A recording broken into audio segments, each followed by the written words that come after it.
made this place a sanctum of healing and salvation. Why do you threaten it? I'm just here to talk. We're interested in getting into the deep roads. Rumor has it you were a warden. Do you know a way? Did the warden send you to bring me back? I'm not going. Those bastards made me get rid of my cat. Poor Sir Pouncelot. He hated the deep roads. You had a cat named Sir Pouncelot? In the deep roads? He was a gift. A noble beast. Almost got ripped in half by a genlock once. He swatted the bugger on the nose. Drew blood, too. The blighted warden said he made me too soft. I had to give him to a friend in Amaranthine. So, you came to Kirkwall just to escape the wardens? You say that like it's a small thing. Yes. I'm here because there's no warden outpost, no darkspawn, and a whole host of refugees to blend in with. And some reasons of my own. I've always heard that joining the wardens is for life. That's only partly true. The hopelessly tainted by the darkspawn and plagued by nightmares about the archdemon parts don't go away. But it turns out if you hide well, you don't have to wear the uniform or go to the parties. I'm part of an expedition into the deep roads. Any information you have could save people's lives. I will die a happy man if I never think about the blighted deep roads again. You can't imagine what I've come through to get here. I'm not interested. Although, a favor for a favor. Does that sound like a fair deal? You help me, I'll help you. Help my expedition reach the deep roads, and I'll do whatever you need. You don't ask for my terms. What if I were asking for the Knight Commander's head on a spike? Is that what you ask? You decide. I have a warden map of the depths in this area, but there's a price. I came to Kirkwall to aid a friend, a mage, a prisoner in the wretched gallows. The Templars learned of my plans to free him. Help me bring him safely past them, and you shall have your maps. What do the Templars know of your plans? I don't know. I had been exchanging notes with Carl through a maidservant in the gallows. Then the letters stopped coming. You want to make your friend an apostate? That's such a weighted term. Yes, Andraste said magic should serve man, not rule him. But I've yet to find a mage who wants to rule anything. It goes against no will of the Maker for mages to live as free as other men. Forcing mages into servitude is not the way to prevent the rise of another Imperium. Letting them do as they please is hardly a better path. That's not usually the response I get. Perhaps we will work together better than I expected.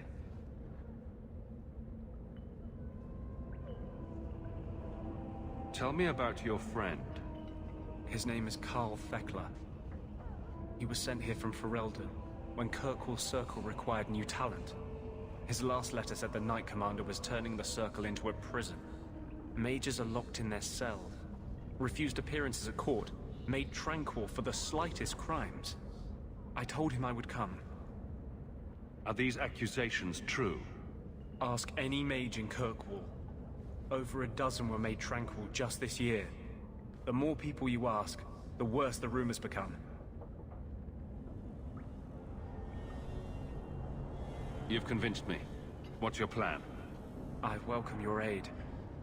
I have already sent word for Carl to meet me in the Chantry tonight. Join us there, and we'll ensure that no matter who is with him, we all walk away free.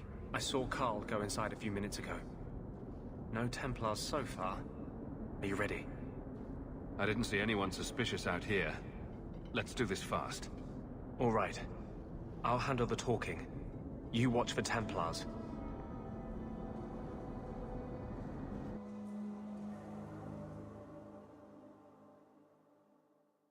When we find Carl, just let me talk to him.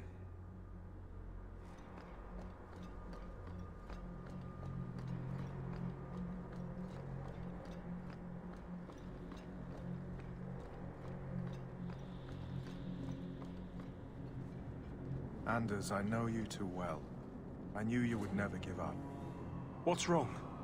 Why are you talking like... I was too rebellious, like you. The Templars knew I had to be... made an example of. No! How else will mages ever master themselves? You'll understand, Anders. As soon as the Templars teach you to control yourself. This is the apostate. No! You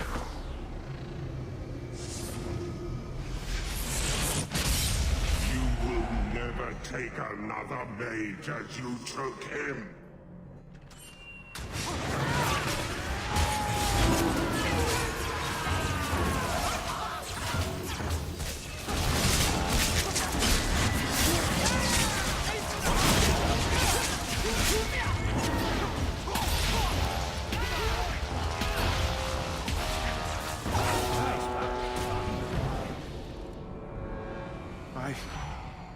Anders, what did you do? It's like... you brought a piece of the Fade into this world. I had already forgotten what that feels like. I thought the Tranquil were cut off from the Fade forever. When you're tranquil, you never think on your life before. But it's like the Fade itself is inside Anders, burning like a sun. Please, kill me before I forget again. I don't know how you brought it back, but it's fading. Carl, no. Maybe we can find a cure. Can you cure a beheading? The dreams of tranquil mages are severed. There is nothing left of them to fix. I would rather die a mage than live as a Templar puppet. My sister calls being tranquil a fate worse than death. Give him peace. I got here too late. I'm sorry, Carl. I'm so sorry. Now! It's fading! Why do you look at me like that?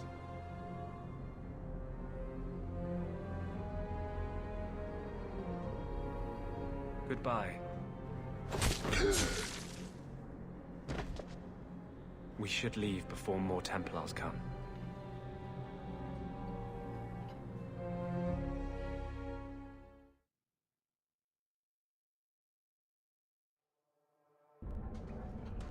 So, let me guess. This is the part where you tell me you're an abomination. You're wrong. But not far wrong. This is hard to explain. When I was in Amaranthi, I met a spirit of justice who was trapped outside the Fade. We became friends, and he recognized the injustice that mages and Thedas face every day. And that's different than a demon? Just as demons prey on the deadly sins of mankind, there are good spirits who embody our virtues. Spirits of compassion, fortitude, justice. They are the Maker's first children, and they have all but given up on us. This spirit sounds like a useful friend to have. He was far better to me than I have been to him. To live outside the Fade, he needed a host. I offered to help him. We were going to work together, bring justice to every child ever ripped away from his mother to be sent to the Circle. But I guess I had too much anger. Once he was inside me, he changed. So, you have this spirit of justice living in your head? It's not like that. He's gone now.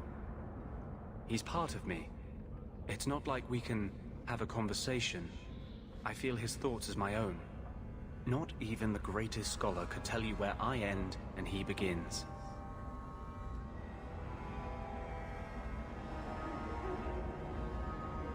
This is obviously difficult for you. I thought I was helping my friend. He would have died, I guess. If that even means anything. And he wanted to help me. He knew what mages have suffered. You tried to help a friend. Surely no harm can come of that? Of course. No harm ever comes from good intentions, even when magic is involved. Normally, I would argue that. I wanted to do well by justice, I really did. But my anger, when I see Templars now, things that have always outraged me, but I could never do anything about, he comes out. And he is no longer my friend, Justice.